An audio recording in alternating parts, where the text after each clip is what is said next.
आदरणीय अध्यक्ष जी, सम्मानित मंच, किसान क्रांति के सरदारों, नौजवान साथियों, मेरी माताएं, बहनें, बच्चों, पुलिस प्रशासन के लोग, पत्रकार बंधु, मुद्दा इस गांव में, क्योंकि कई लोग गए इस क्षेत्र से और सबसे पहले इस क्षेत्र से जो ट्रैक्टर गए होंगे उन किसानों का फोन आया। उन्होंने कहा कि कई ट्रैक्टर यहां से है और हम आना चाहते हैं, यहां से पुलिस रास्ते में नहीं आने देती। मतलब ये पहली बार लगा कि इस क्षेत्र से ट्रैक्टर भी आंदोलन में हिस्सा ले लेते हैं। ये पूरे देश का मसला है। इसको पहले बांटा गया पंजाब हरियाणा में, फिर इसको बांटा गया उत्तर प्रदेश राजस्थान के कुछ सीमाओं में,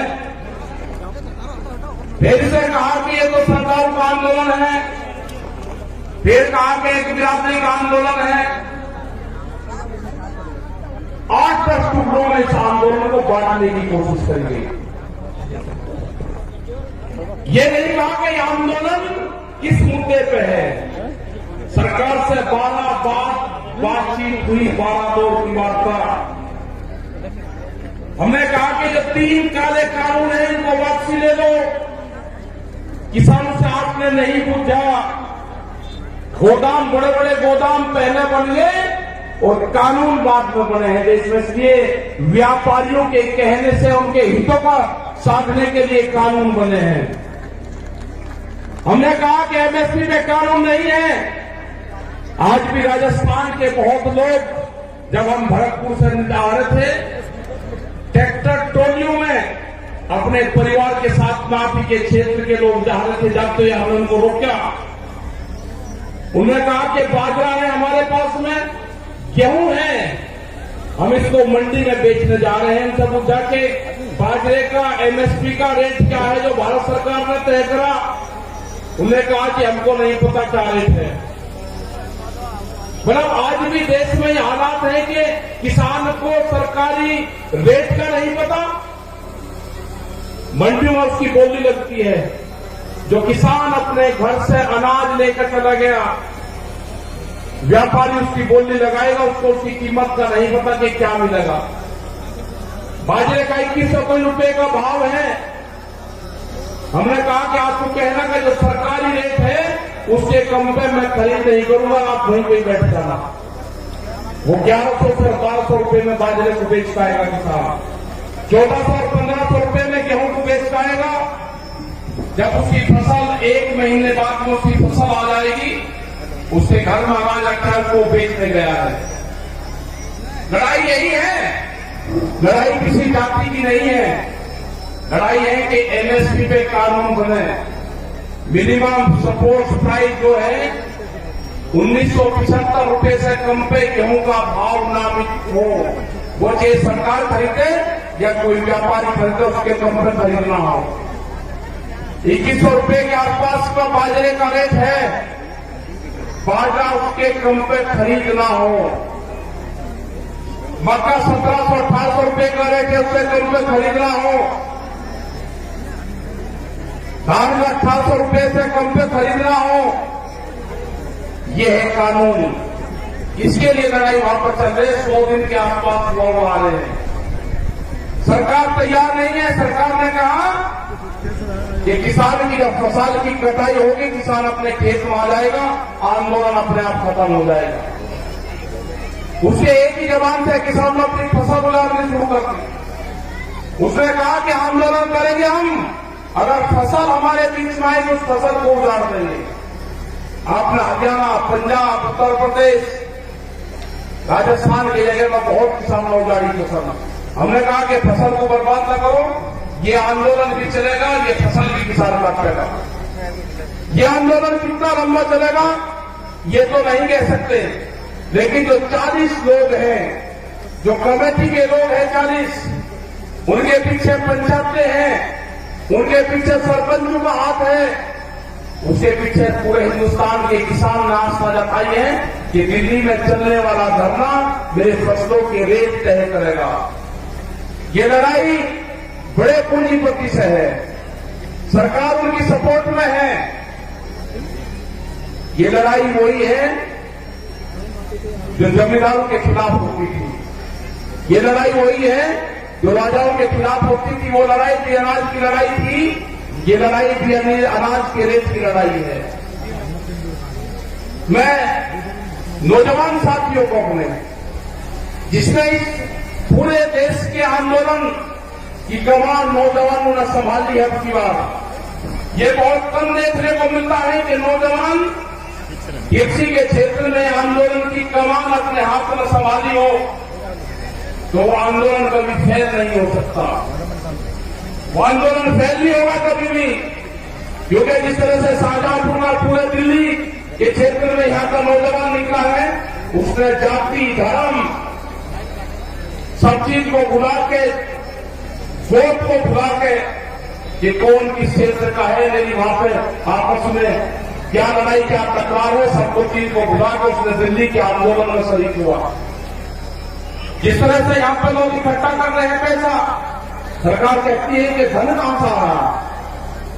इस आंदोलन को गांव का किसान चलाता है, इस आंदोलन को हल चलाने वाला किसान चलाएगा, इस आंदोलन को क्रांति से काम करने वाली हमारी महिलाएं चलाएगी, इस आंदोलन को हाली और पाली चलाएगा।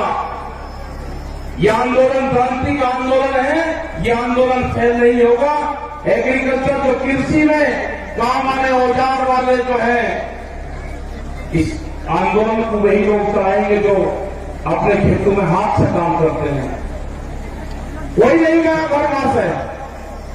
यहां पर बैठे राजाराम जी मेन जी है, यहां पे युगवीर सिंह जोगिंदर जी, अमनाराम जी, जो आपके शाहजहांपुर बॉर्डर को तुम मुख से देखते हैं।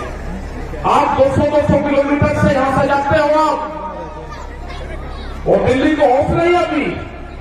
कई लाख आदमी दिल्ली के चारों तरफ को है, और दिल्ली फिर कान खोल कर सुन ले, ये ट्रैक्टर भी वही है, ये किसान भी वही है।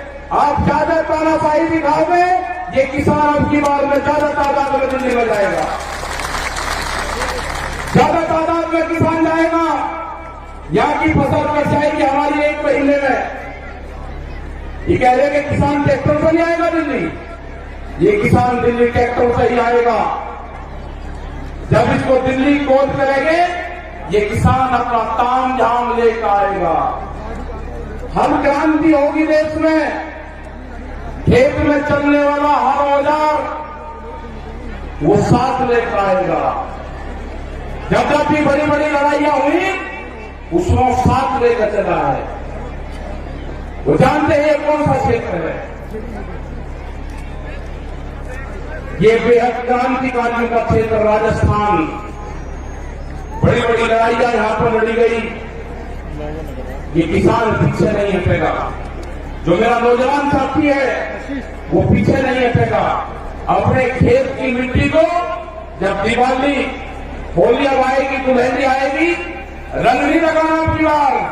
अपने गांव की खेत की मिट्टी अपने शरीर पे लगा देना, उससे अपने शरीर को टच करवा लेना अपने खेत की मिट्टी से।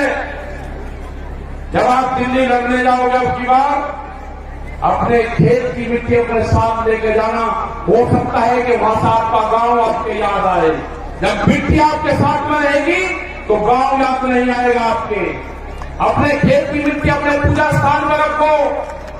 अगर ये आंदोलन में किसान फेल हुआ तो 20 साल में आपकी जमीनें नहीं बचेगी, इतना कर्जा किसानों के ऊपर आ जाएगा। सब लुटेरे आगे हैं, इन लुटेरों का मुकाबला होगा जेली और सांगों से, जो खेत में भूख हटाने के काम आते हैं। ये लुटेरे हैं, देश को लूटने आए हैं, इनका मुकाबला होगा, इनसे लड़ना पड़ेगा। पूरा दिल्ली को चारों तरफ से किसानों ने घेर रखा है। लड़ाई कितनी लंबी चलेगी ये तो नहीं कह सकते, लेकिन लड़ाई चलेगी, किसान जीतेगा। किसान हार कर दिल्ली से नहीं आएगा वापसी। सरकार कान खोल कर सुनना, दिल्ली की सरकार न किसान महकाम आएगा, न किसान वापसी आएगा। जब तक एमएसपी में कानून नहीं बनेगा, 3 दिन वापसी नहीं होंगे। और भी बहुत से भी लेकर आ रहे हैं, जब तक किसान वापसी नहीं होगा। जो मेरे बुजुर्ग हैं, उनका जिस तरह से साथ मिल रहा है आंदोलन में, उन्हें जिस तरह से नौजवान साथियों कहा कि आप चलो आंदोलनों में, हमारे अध्यक्ष यहां पर बैठते हैं, 90 साल से ज्यादा उम्र इनकी है, कह रहे कि आंदोलन लड़ाई लड़ो, आंदोलन करो, दिल्ली चलो। तो यही सारे नौजवानों का, सारे युवाओं का, सारी महिलाओं का यही कहना है कि दिल्ली से वापसी नहीं आना। ये लड़ाई किसी जाति बिरादरी की नहीं है, ये लड़ाई किसान के अस्तित्व की है। इस लड़ाई को हमको लड़ना पड़ेगा, बहुत मजबूती के साथ लड़ना पड़ेगा। जाति, धर्म, गोट, खास ये सब छोड़ कर ये लड़ाई किसान और मजदूर की लड़ाई है। गरीब का अनाज तिजोरी में बंद ना हो, देश में भूख पे व्यापार ना हो, बड़े बड़े गोदाम बनेंगे, बड़े बड़े ताले लगेंगे, गरीब आदमी को रोटी नसीब नहीं होगी, कीमतें अनाज की उतनी बढ़ेगी। ये लड़ाई है रोटी तिजोरी में बंद ना हो, ये लड़ाई है व्यापारी के चुंगल में अनाज न जाए, ये लड़ाई है किसान को फसलों के दाम मिले। ये लड़ाई जारी रहेगी, आंदोलन हमारे जारी रहेंगे और हम पूरे देश भर में जाएंगे। पूरे देश भर में 24 मार्च तक के प्रोग्राम हमारे लगे हुए हैं अभी। उसके बाद आगे के प्रोग्राम लगेंगे, कह रहे वेस्ट बंगाल में कैलेंडर जाएंगे, आसाम में जाएंगे, वेस्ट बंगाल में जाएंगे, कर्नाटक और तमिलनाडु और महाराष्ट्र में भी जाएंगे। पूरे देश में किसान जाएगा। 40 लोगों की जत्थेबंदी है, वो जाएगी। और जब तक भारत सरकार कानूनों को वापसी नहीं लेगी, जब तक एमएसपी पे मिनिमम सपोर्ट प्राइस पे कानून नहीं बनेगा, ये किसान दिल्ली को नहीं छोड़ेंगे। आपने इतनी बड़ी संख्या में यहाँ पे आए, आपका बहुत बहुत धन्यवाद। यहाँ पे जो ये मैदान है, जो कुश्ती मैदान है, भैरव बाबा का मैदान यहाँ पे है, उनको नमन करते हैं। इस पूरे क्षेत्र को, जो पहाड़ी क्षेत्र में यहाँ पर प्रोग्राम लाए के 81 गांव में जो प्रोग्राम दिया, आपका धन्यवाद। जय हिंद, जय भारत, जय राजस्थान।